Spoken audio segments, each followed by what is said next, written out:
To gima akwayo mondo kony nyathiwa nikech lit moro kale sani gimowinjo.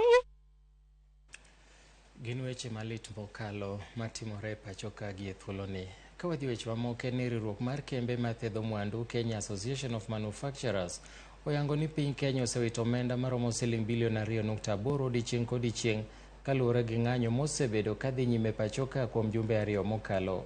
E boma ma Nairobi, chenro mag ohala kod wuodhe nochako duogo e wang'e odiochieng' ma kawuono.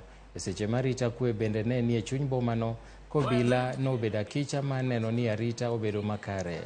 Johala e bomano koro medo kwayo jotend siasa mondo obed piny owuo mar neno ni rochruok mag ohala ok odhi mbele e pacho ka. Kata kamano, giywago pek mar ngima ahinya te seche ma ochumi ma pacho ka bende koro medo yulo.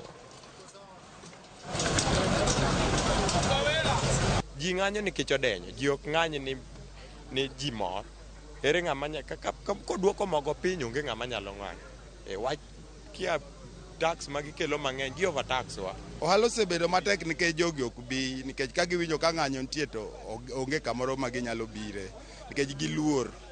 Business have not been spared either with reports of damages and loss of properties such as vehicles, offices, shops, infrastructure and outlets. This translates to approximately 2.86 billion shillings daily in value addition.